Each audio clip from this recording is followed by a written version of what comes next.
اب میں آپ سے التجا کرتا ہوں کہ اس میرے دوسرے بیٹے بنیامین کو ہمارے حوالے کر دیجئے، مجھے اس کے غم سے دوچار نہ کریں۔ حضرت یوسف علیہ السلام خط پڑھ رہے ہیں، کانپ گئے، رونے لگ گئے، ان سے برداشت ہی نہیں ہوا۔ پھر حضرت یوسف علیہ السلام نے بھائیوں کے سامنے اپنے راز کا افشا کیا، راز کو کھولا۔ پھر راز کو کھولنے کا طریقہ کیا رہا؟ بھائیوں سے کہنے لگے کہ تمہارا اور یوسف کا کیا قصہ ہے؟ تمہارا اور یوسف کا کیا قصہ ہے؟ سارے حیران ہو گئے، عزیز مصر کے بادشاہ کا اور ہمارے بھائی یوسف کا کیا لینا دینا؟ میرا بھائی بچپن میں کدھر گیا، ان کے خواب و خیال میں بھی نہیں ہوگا کہ تخت شاہی پر جو بیٹھا ہوا ہے یہ وہی بھائی ہے جس کو انہوں نے کنویں میں ڈالا ہے۔ ان کی عقلیں حیران ہو گئی۔ پھر وہ سوچنے پر مجبور ہو گئے کہ یہ سوال انہوں نے کیوں کیا۔ پھر بنیامین کو اپنے پاس رکا کے رکھنا، ہمارے اناج کے اندر دوبارہ پیسے ڈال دینا، ہم کو دوبارہ بلا لینا، یہ سارے واقعے اس طرف اشارہ کرتے تھے کہ یہ کون ہے۔ انہوں نے سوال کیا۔ قرآن اس سوال کو نقل کرتا ہے، قرآن کی الفاظ یہ سنتے ہیں،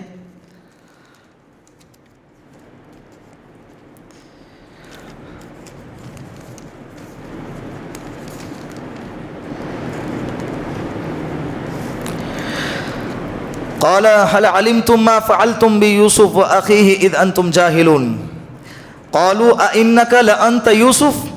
سب کا سوال، کیا آپ یوسف ہیں؟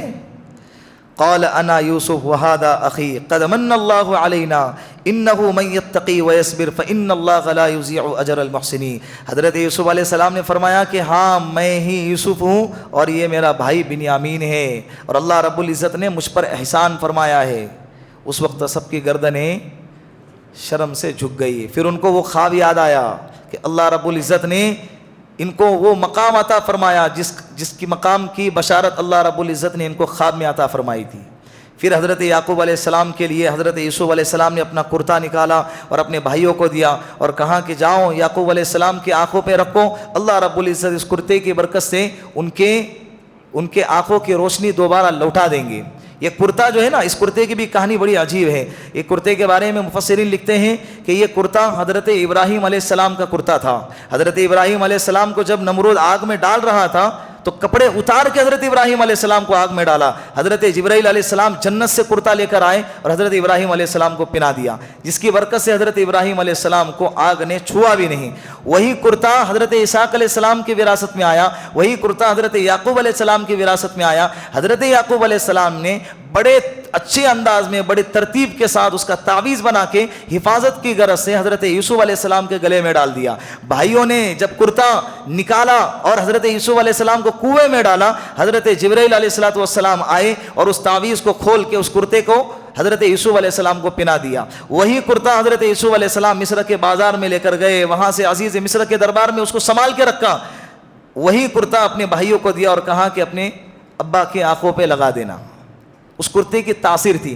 جیسے ہی ان کے بھائی نکلے ہیں کنعان جانے کے لیے، حضرت یعقوب علیہ السلام نے اپنے ارد گرد جو بیٹھے ہوئے لوگ تھے ان سے کہا کہ مجھے یوسف کی خوشبو آ رہی ہے، مجھے یوسف کی خوشبو۔ کتنی عجیب بات ہے نا، چند میل کے فاصلے پر یوسف کنویں میں تھے، یوسف کنویں میں تھے، باقاعدہ ان کا جسم زندہ جاوید وہ کنویں میں تھے، تب ان کو خوشبو نہیں آئی۔ اب 250 کلومیٹر کے قریب کنعان اور مصر کا فاصلہ بتایا جاتا ہے، وہاں نکلے ہیں اور حضرت یعقوب علیہ السلام کو، اور یوسف بھی نہیں نکلے، کون نکلا ہے؟ یوسف علیہ السلام کا کرتا لے کر نکلے ہیں۔ ان کو خوشبو حضرت یعقوب علیہ السلام کو کنعان میں آ رہی ہے۔ اس سے پتہ چلا کہ اللہ رب العزت، نبی جو ہے نا جب کوئی معجزہ ظاہر کرتے ہیں تو ان کا اپنا اختیار نہیں ہوتا ہے کہ میں جب چاہوں معجزہ ظاہر کروں، یہ نبی کا اختیار نہیں ہوتا ہے، اس لیے کہ یہ معجزے کا اظہار یہ اللہ کی قدرت ہوتی ہے۔ اللہ جب وما رمیت اذ رمیت ولکن اللہ رما، اللہ کہہ رہے ہیں کہ تم نے جو کنکر پھینکا ہے وہ تم نے نہیں پھینکا، یہ کس نے پھینکا ہے؟ یہ میں نے پھینکا ہے۔ بدر کے وقت میں اللہ کے رسول نے مٹی میں مٹی لے کر پھینک دیا، تو اللہ کہہ رہے ہیں کہ تم نے جو پھینکا ہے وہ تم نے نہیں پھینکا، یہ کس نے پھینکا؟ یہ میں نے پھینکا ہے، یعنی اللہ اپنی طرف نسبت کر رہے ہیں۔ اگر یہ نبی کا معجزہ اپنے اختیار میں ہوتا تو یوسف علیہ السلام چند میل کے فاصلے پر کنویں میں تھے تو ان کو خوشبو آنی چاہیے تھی، جب نہیں آئی ہے۔ لیکن یہ 250 کلومیٹر اور یہ کنعان میں ہے، ان کو کیا ہو رہی ہے؟ یہ بھی ایک معجزہ ہے، لیکن یہ معجزہ اللہ کی طرف سے تھا۔ یہ معجزہ کس کی طرف سے تھا؟ اللہ کی طرف سے تھا۔ جیسے ہی وہ بھائی کرتا لے کر آئے، یعقوب علیہ السلام نے اپنے چہرے سے لگایا، اللہ رب العزت نے ان کے آنکھوں کی روشنی ان کو لوٹا دی۔ پھر خط کے اندر سب کچھ لکھا ہوا تھا، 1200 اونٹ، 1200 گھوڑے، 1200 اونٹ کے اوپر اناج لدا ہوا، پورا سامان ان کے خاندان والوں کے لیے حضرت یوسف علیہ السلام نے دیا، اور بھائیوں سے کہا کہ ابا کو، امی کو اور سب کو، پورے قبیلے والوں کو، پورے گھر والوں کو لے کر مصر میں آ جاؤ اور ہم سب مل کے یہاں پر رہیں گے۔ حضرت یعقوب علیہ السلام اپنے پورے خاندان کو لے کر، بعض روایت میں لکھا ہے کہ 73 ہیں، بعض روایت میں لکھا ہے کہ 93 یا 94 افراد ان کے قبیلے میں تھے، سب کے سب مل کر مصر کے اندر، مصر کے لیے روانہ ہو گئے۔ جب وہ آنے کی ان کی اطلاع ہوئی، حضرت یوسف علیہ السلام 4000 سپاہیوں کو لے کر شہر سے باہر آ کر ان کے استقبال میں کھڑے ہو گئے، والد صاحب کے احترام میں۔ 40 سال کے بعد ملاقات ہو رہی ہے نا۔ حضرت یوسف علیہ السلام نے ان کا استقبال کیا، اپنے والد محترم کو اپنے تخت شاہی پر بٹھایا۔ پھر اس کے بعد والد محترم نے، ان کی والدہ نے، حالانکہ ان کی حقیقی والدہ نہیں تھی، وہ خالہ تھی، اور خالہ کو شریعت میں ماں کا درجہ دیا جاتا ہے، اس لیے والدہ کا تذکرہ کیا گیا۔ تو ماں اور باپ اور سب کے سب 11 بھائی حضرت یوسف علیہ السلام کے سامنے تعظیماً اور عظمت کے طور پر انہوں نے سجدہ کیا۔